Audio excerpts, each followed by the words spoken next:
سلامونه ګرانو کتونکو، عقیل سوزی مخاطب یم د پېښور نه. د خیبر پښتونخوا بالخصوص او د پاکستان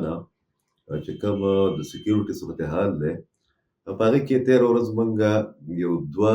غټ واقعیات چې کوم دي یا سانحات چې کوم دي یا حملې چې دي هغه مونږ ته په نظر باندې راغلې یا مونږ وکتې. د مثال په طور په کیډ کالج وانا باندې چې کومه خودکش حمله وشوه او په کومه طریقه باندې چې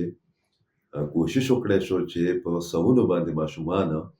چې د هغو تعلق هم د دغه پښتنې قبایلي علاقې سره دی یا د هغې کې زیات ماشومان چې کوم سټوډنټ چې وو د هغې تعلق د شمالي او جنوبي وزیرستان نه علاوه د بنو، ډی خان او ټانک سره چې په سوونو باندې ماشومان هغه په نښه کې او یو ځل بیا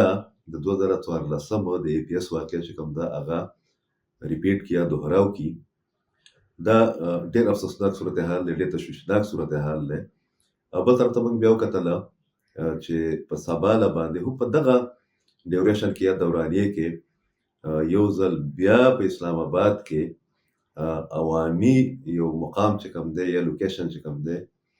هغه په نښه کړی شو. هلته کې وکیلانو، هلته کې سایلینو، عام خلک وو. د هغې په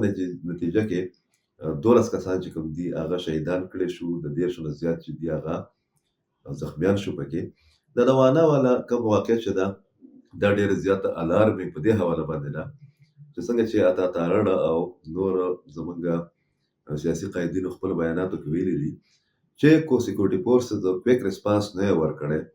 او ډېر په محتاط او ټیکنیکل انداز کې دغه والا حمله چې کوم ده هغه په سپا کړی نه وی یا دغه اپریشن چې دی هغه نه وی کړی، نو د APS نه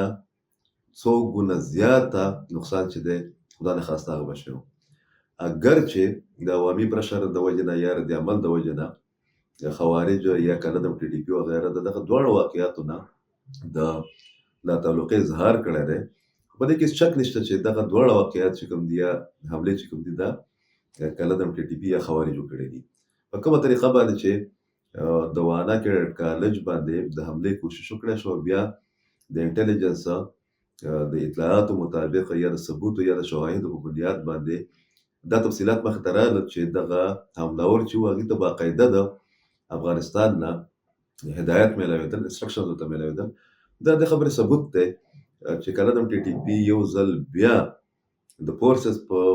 ځای باندې یا د فورسز په نښه کولو برعکس عام ولس چې کوم دی سیویلین هغه چې دي په نښه کولو په پالیسۍ باندې عمل پیرا شوې ده. په دې کې ټوله خطرناکه خبره دا ده چې دغه ماشومان خدا نخواسته پر سکیورټي فورسز کویک ریسپانس نه وی یا یو ډېر ټیکنیکل او ډېر حساس اپریشن نه وی کړی، نو بیا تاسو اندازه لګولی شئ چې د هغې نتایج به څه وو. تقریبا 600 هلته کې ماشومان وو او یا اتیا چې کوم دي سټاف ممبرز وو. په کومه طریقه باندې چې د دغه ماشومانو د وژلو یا د هغې د نښه کولو کوشش وکړی شو، دا انتهایی تشویشناک هم دی او دا په دې حواله باندې قابل مذمت هم دی چې دغه خلک ځان ګڼي د قبایلو خیرخوا. هغې دا ګڼي چې موږ د قبایلو همدرد یو. په دغه صورتحال کې چې کله تاسو کوشش کوئ چې د خپلې علاقې د خپلو قبیلو د خپلو خواوشا چې کوم ازداد دي د هغې هغه ماشومان چې هغې د علم په تلاش کې په وانا کالج کې یا په بل یو تعلیمي اداره کې سبق وایي، تاسو هغه په نښه کوئ. د دې مطلب څه دی؟ د دې مطلب دا دی چې تاسو پښتانه چې دي هغه جاهلان ساتل غواړئ، تاسو د ریاست له طرف نه چې د هغې دپاره کوم تعلیمي سهولیات دي هغه سبوتاژ کول غواړئ، تاسو دنیا ته دا پیغام ورکول غواړئ چې